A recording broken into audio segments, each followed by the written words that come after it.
We're back. We are back. And I'm still here. You are still here. Yay. We're still here. Amen. Yeah, well, they always see you. Yeah. They will never see me do this by myself. Well, let's never say never. Never. Well, let's never say never. Yeah, okay. Bishop, we've been doing this for 2 weeks now, talking about the women of faith, and we've talked about women in leadership. We talked about women of obedience. We've talked about what God can do through them. Mm-hmm. Pastor, this next story, okay, I've struggled a little bit, I'll be honest with you, about how to position these stories. Okay, there's so many ways we could go. Okay. So many things we can do, but the last lady we're going to talk about, I think, is the most important one. To my original claim at the beginning, is that God meets women where they are. Mm-hmm.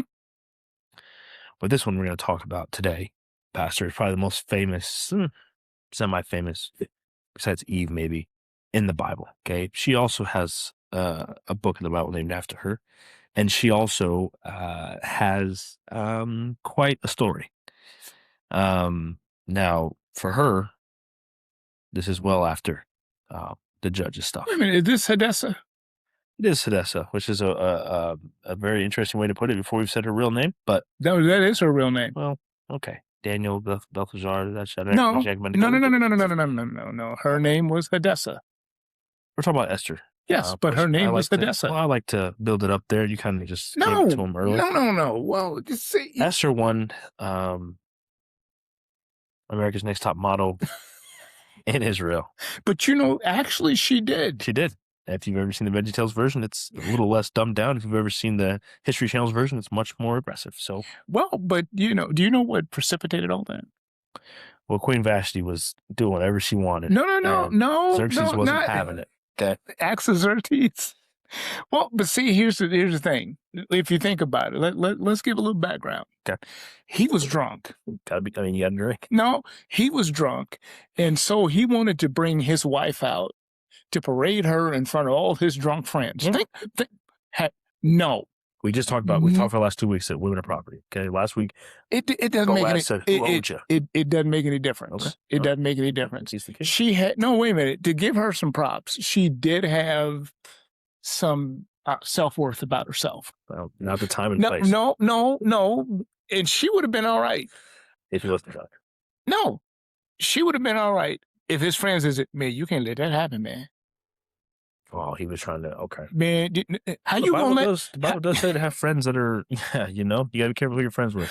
Yeah, it is, man. For Vashti, but think about it like, man, if what she did to you gets out, we're going to have trouble with the other women. So you got to do something about this. Yeah. So see that. So Heavy's the head that wears the crown. Xerxes, Heavy's the head that wears the crown.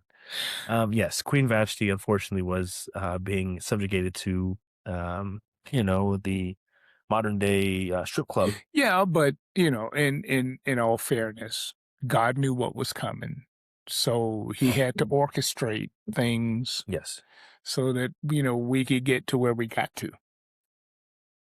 But anyway, when she gets kicked out, the king holds Who Wants to Be My Wife contest, and he wants to be the next top model. He does, but unfortunately, the king has a buddy, let's say, an advisor, named Haman. Haman hates Jews. Okay. Yeah. Haman hates Jews with a passion. Well, but see, much like another H. But wait a minute. Wait a minute. Again, right. A little background. He hated a particular. No, I know. It was a particular person he had a problem with. Mordecai. He had a problem with Mordecai. But why did he have a problem with Mordecai? Well, I don't know. Yes, you do, because Mordecai would not kowtow and bow down to Haman. These children of Israel, and when they want to choose to have conviction about God. Oh, no, Mordecai had conviction. He just looked at Haman and went, I don't think so, bro. Yeah, well, too bad Aaron didn't do that when Moses did that. You keep going back to Aaron and Moses. I know. Anyway, Esther wins the award. Fun fact, Mordecai and Esther, cousins. Mm-hmm. Mordecai gets wind of what Haman's planning to do and tells Esther, I need you. Mm-hmm. Esther says, no shot. I'm not going in that room. The last lady that did that, gone, no longer with us. And she obviously felt God and weighing on her, and she got the courage which is what we're talking about this week, right? No, actually, she didn't get the courage until Mordecai looked at her and said, She got the courage. well, You but got to Mordecai, walk in the room. I don't yeah, care what but part of it. Mordecai looked at her and said, Do you think, if God ain't going to use you, he going to find somebody else. But don't you think you were put here for such a time as this? Yes. Well, so, I mean, that's Esther 4:11. Okay. So I haven't read Esther 1 yet. Oh, well, But yes, Mordecai uses but see, God to, if we tell them the context of the story without taking them verse by verse, maybe when they go in and read it. I gotta be honest with you. I read just looking at these first few verses. There's no way anybody's reading Esther 1. Oh, come on. I mean, Bigtha, Abgatha, Zathar, Carcass, Carcass. and that's just the friends that are jeering on Vashti. I mean, I'm not reading that twice. You don't have to read it twice. You don't have to read it once. But yes, Esther delivers the news to the king that Haman tried to kill her people, Mm-hmm. even though she kind of hid that she was those people. And the king finds favor with her. God then delivers people once more. It's a good time. It's a really good time. Do you know what happened? We're gonna read it. I'm Oh, trying. You already spoiled sorry. like 90% of this for them. Okay. They don't even have to listen to the rest of it. Well, you complain that we do 30-minute, I understand, but podcasts, and I'm trying to, keep us within lunchtime. okay. We are going to skip Esther 1, though. We are really going to skip that. Okay. Okay. That story we have pretty much pledged out. Okay. Vashti wasn't down with doing a dance for the king. The king wasn't down with his boys laughing at him saying, yeah, you're the king and that's your girl. And then he gets rid of Vashti. Okay. And then, We ought to do a Justice Hayes translation. no, we shouldn't. It would not get me into heaven. So then the king that proclaimed to have, I need all the women, anybody that's attractive, even remotely, come to me. And that's what they do. So Esther 2. Esther 2, verse 1. Later, when King Xerxes' fury had subsided, he remembered Vashti and what she had done and what he decreed about her. Then the king's personal attendants proposed, let a search be made for beautiful young virgins. Yeah, so again, he had a guilty conscience over what he did. He's going to go back and undo it. See? Mm-hmm. So let the king appoint commissioners in every province to find these women. And let the beauty treatments be given to them. So when they come, I don't care how good they look, they need to look better. Then let the young woman who pleases the king be queen instead of Vashti. Okay, this advice appealed to the king and he followed it. Don't know why we're doing that. I will say though, it does show you again that Esther right now is going to be in a process that subjectifies women, treats them as property, treats them as this thing, and still God's going to use her for much greater things than that. So now that there's a citadel of Susa, a Jew of the tribe of Benjamin. Gotta love Benny, the youngest brother of Joseph. Mm-hmm. Coat boy. His name was Mordecai. So Mordecai is from the tribe of Benjamin. He was the son of Jair, who was the son of Shimi, who was the son of Kish, who had been carried into exile from Jerusalem by Nebuchadnezzar, king of Babylon. You know who Nebi was. He threw Shadrach, Meshach, and Abednego into the fiery furnace. So he was part of that group. Unfortunately, wasn't as good as Shadrach, Meshach, and Abednego or Daniel get his own book, but he is in this one. But Mordecai had a cousin named Hadassah, whom he had brought up because she had neither father nor mother. A lot of orphans in the Old Testament. Yeah, but see, one thing that you see is family believes in taking care of family. Yes, well, that's definitely another cast for another pod. But this young woman, who was also known as Esther, had a lovely figure and was beautiful. Don't know what that means for those times, but I'll let you guys use your imagination. Mordecai had taken her as his own daughter when her father and mother died. So while they were cousins, Mordecai was more of a father figure to Hadassah. Okay. When the king's order and edict had been proclaimed, many young women were brought to the citadel of Susa and put under the care of Hegai. Esther also was taken to the king's palace and entrusted to Hegai, who had charge of the harem. That's not a good thing to be a part of. It's a harem. Harems are not good. Solomon, your boy, had one. Solomon, Pastor, don't get me started on Solomon and his harems. She pleased him and won his favor. Immediately, he provided her with her beauty treatments and special food. He assigned her to 7 female attendants, selected from the king's palace, and moved her. And so immediately, I mean, Esther must have been just a smoke show. And I hate to say that's not appropriate. I'm sorry. But like for him to just immediately out of the harem, right into palace living. Esther had not revealed her nationality and family background. Because Mordecai said, don't you say nothing. And as verse 10 continues, because Mordecai had forbidden her to do so. Every day he walked back and forth near the courtyard of the harem to find out how Esther was and what was happening to her. So, yeah, I think we definitely need some better security around the temple.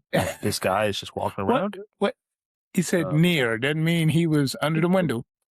Yeah, well, I watched the only time I've ever seen the story played out is that Veggie tells him he is right there by the window. So, so that's basically it. Okay, that's I mean, she wins the love of Xerxes, Artaxerxes, or whoever it is. My Bible says Xerxes. I know Artaxerxes is also in the King James. Nonetheless, he was attracted to her more than anybody else. Gave her the crown. You are now the new Vashti. Dance for me. Mordecai then finds in verse 19 of Esther 2. When the virgins were assembled a second time, Mordecai was sitting at the king's gate. But Esther had kept secret her family background and nationality, just as Mordecai had told her to do. She continued to follow Mordecai's instructions as she had done with when he was bringing her up. Now, I have to think, Pastor, God has been known to help people hide themselves in different situations, okay, throughout the Bible. I have to say, I think because they were exiled to where they were at, he would have had God's spirit would have had to do a good job to hide that she was Jewish among those women. Not necessarily. I mean, again, the edict went out to everybody in the province. Yeah, I just feel like they were set apart. Okay. I got you. But yes, but during verse 21, during the time Mordecai was sitting at the king's gate, two of the king's officers who guarded the door became angry and conspired to assassinate King Xerxes. Jeez Louise, this guy can't catch a break. Mordecai found out about the plot and told Esther, who in turn reported to the king, giving credit to Mordecai, and then the report was investigated and found to be true. The two officials were impaled on poles. Deborah's remnant is still with us. I know, but do you know what it means to be impaled on a pole?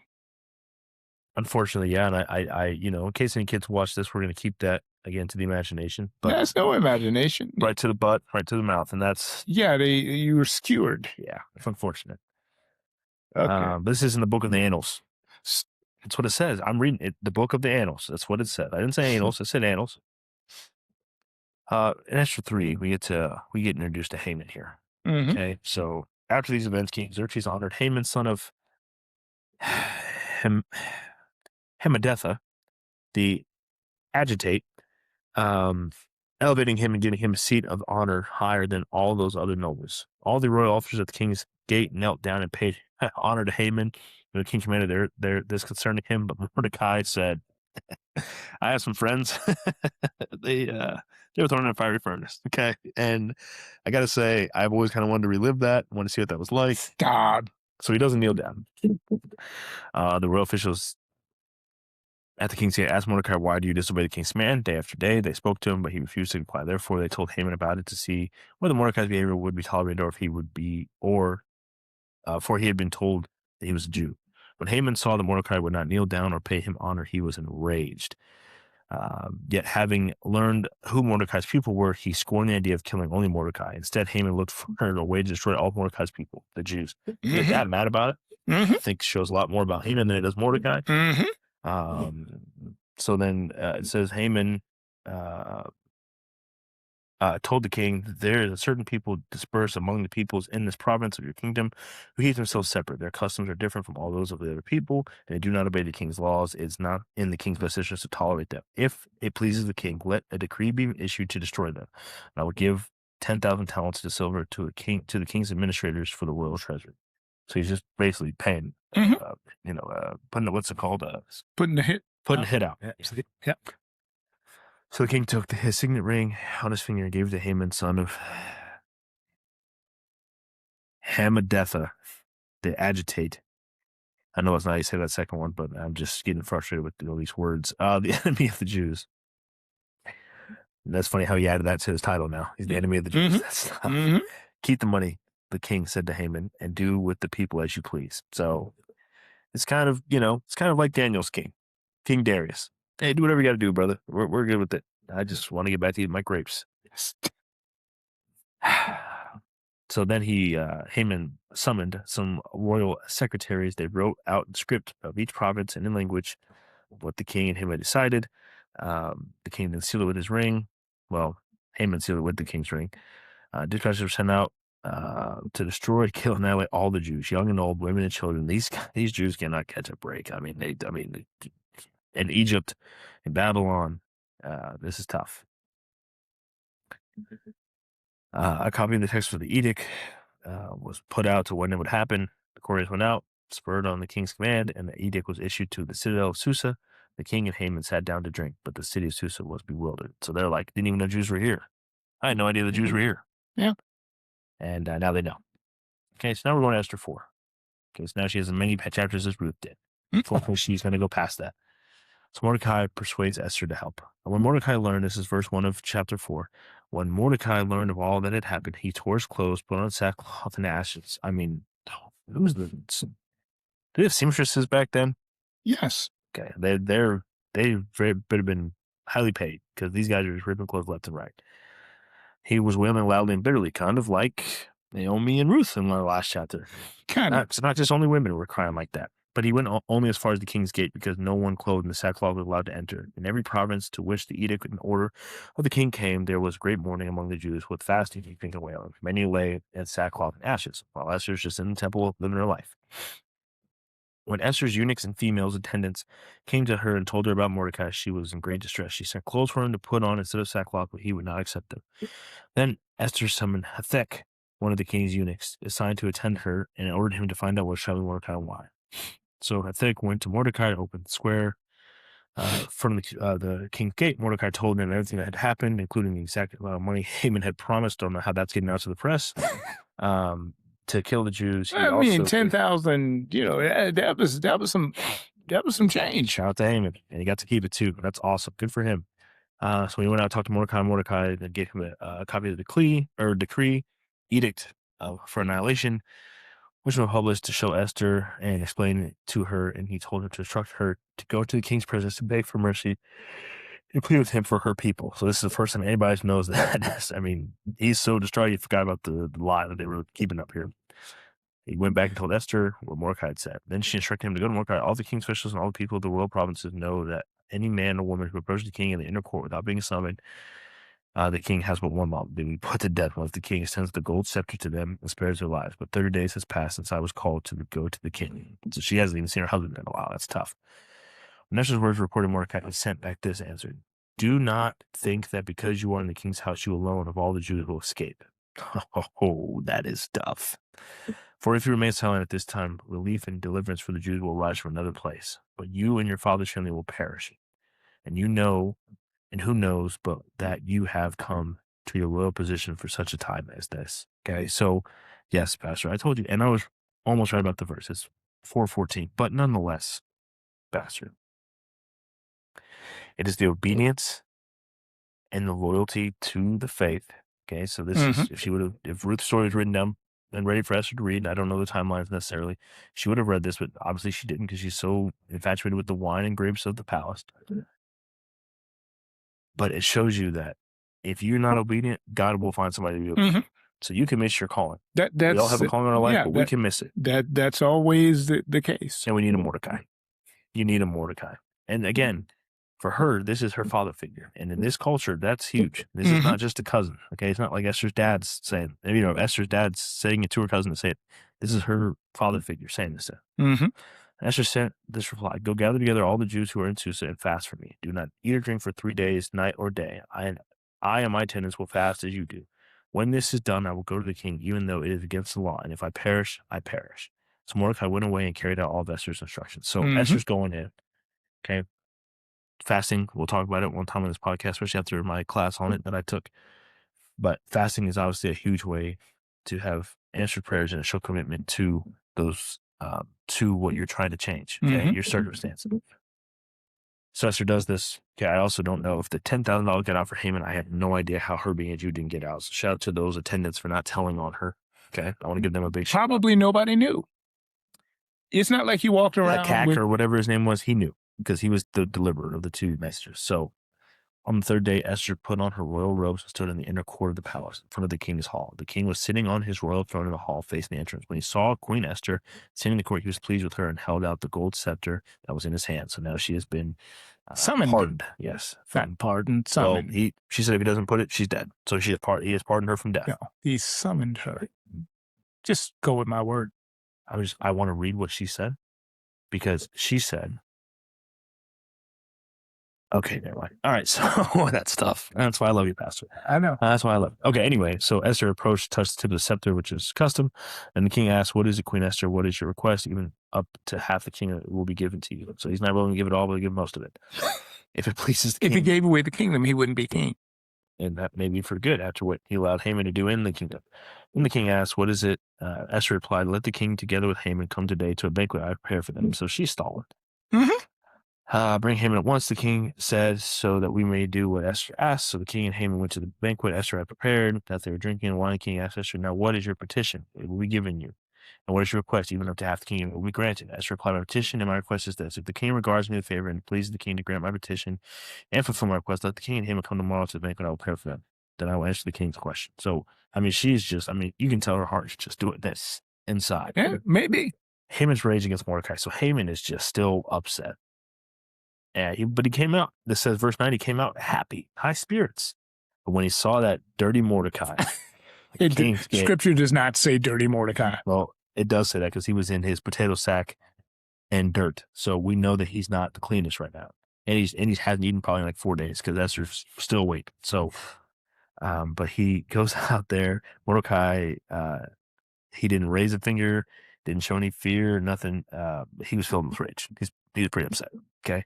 Nevertheless, Haman restrained himself and went home. So he saw it, went home, goes home. Probably, unfortunately, it says here, he sees his wife, his friends. Haman boasted to them that his vast wealth, his many sons, and all the things the king has honored him, and he has elevated him above the other nobles and officials. I don't know why he's just not telling his wife that. It's been at least a week. And that's not all. Haman added, "I'm the only person Queen Esther invited to accompany the king to the banquet she gave, and she invited me along to the king tomorrow. What else you can no satisfaction as long as I see that Jew Mordecai sitting at the king's gate." You guys thought Hitler was bad. His wife and all his friends said to him, "Have a pole set up reaching the height of 50 cubits and ask the king in the morning to have Mordecai impaled on it." Oh, time out. His wife, hold on. His wife said, "Have a pole set up reaching to a height of 50 cubits and ask the king in the morning to have Mordecai." Oh, I read that as she was telling her husband to get on the pole. I misread that. That's why I was so taken aback. "You go to the king in the banquet and enjoy yourself. There's just no light of Haman, and he had the pole set up." Mordecai. Mordecai's like, "Esther, please, no more dinners. Please just talk to your husband."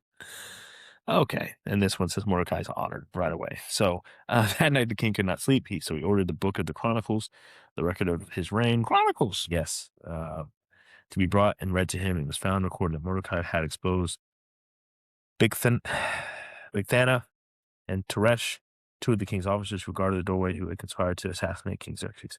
"What honor and recognition has Mordecai received from you?" The king asked. "Nothing has been done for him because he's a Jew."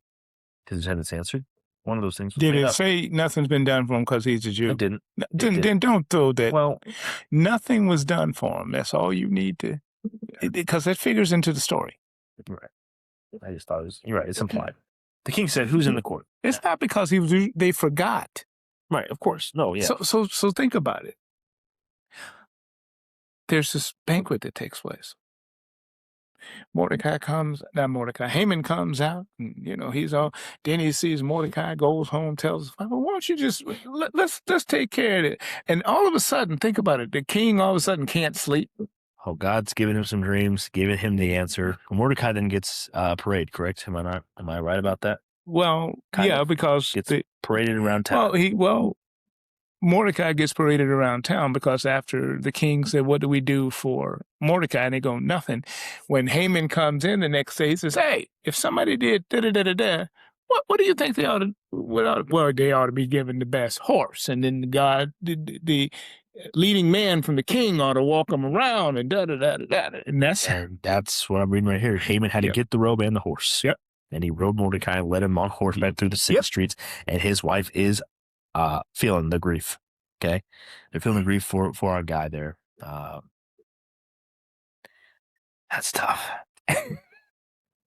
But he's pumped because he gets to go to that banquet tonight. So that's a tough start to the day, but we have the banquet with Esther and the only one invited.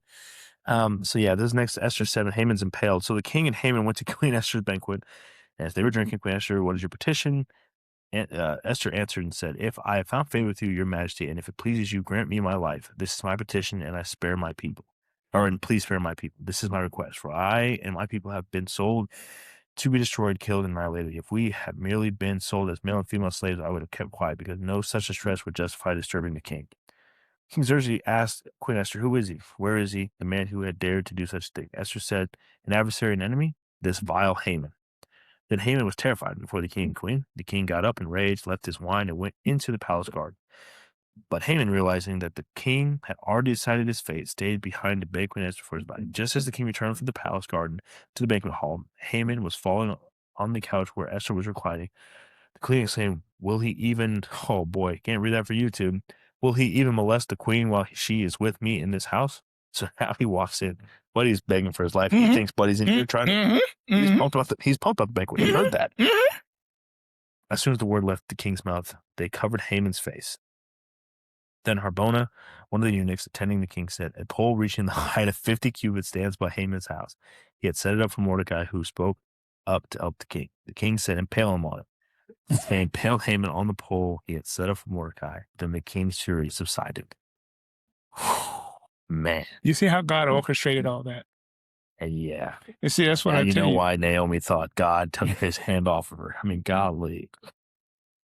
Esther ends, I'll let you read it, but Esther pretty much ends with the king, obviously reversing his edict, and the Israelites live to see another day. Somehow, some way, God just continues to show up and show out, and they continue to worship golden cows. But it is awesome to see that Esther, through Mordecai's reverence for God and for his people, was able to get Esther, who then was obedient and understood her position in history, in the time that she was in. Again, thanks to the push of Mordecai, as we talked about at the beginning of this episode, showed that, again, God is good, God is great, and he will deliver you. But it does take courage to do what Esther did. Yeah. And while she may have tucked her tail for one dinner, the next dinner she literally got the guy impaled. So got to give her credit. Mordecai also deserves his credit for not backing down, and also realizing what it is and what it was. So, Pastor, is there anything else that we should take from Esther, the queen of Xerxes? No, I think you did a good job covering everything. It's long-winded, but I didn't know there's 10 chapters. I thought there were 6. So that's on me. But again, these stories that we're telling, Pastor, last month, this month, and a lot of the stories for this month, they don't just end. No. From where we learn about them on Veggie Tales or Bible or Sunday school or even Vacation Bible School. These stories are very elaborate. Okay, God tells a great story on the tapestry of these people's obedience, of these people's lives, and we got to take the time to give them the fleshing out that they deserve, which is why these episodes have been longer. But nonetheless, Pastor, are you saying that one day you'll get them back to 20 minutes? All I got to do is do a Pastor. I actually love getting those done quick. So, but Pastor, outside of that, for Queen Esther to finish out this story, we have to be willing to have the courage to stand up and stand firm on our faith. And even do it afraid. She was terrified. Yeah. That's why she had 2 banquets. She could have done it on night 1. Although the cubits wouldn't have been built yet. Yeah. The pole would not have been built so yet. That's probably why God had her hesitate. Yeah, maybe. I don't think God had anything to do with that. God's the same God. A few chapters before this. All right. David and Goliath. So that God is a God of his timing is always the right timing, and we have to be patient to find it and know where we are in our timing to do what he's called us to do. So don't miss it. Okay, Esther could have missed it. Yeah, Ruth could have missed it. And the stories could have ended very differently. We have no idea if Deborah could have missed it. Deborah just kind of jumped in as a leader. So, but nonetheless, we have one more of these next week, Pastor. I think it brings it all together. So until then, read Esther. Go see, Mordecai gets he gets 3 verses about how great he is at the end of Esther. Okay, we'll call him the 5th friend of, or the 5th friend of Shadrach, Meshach, and Abednego and Daniel. There you go. And until then, go and grow purpose. Peace.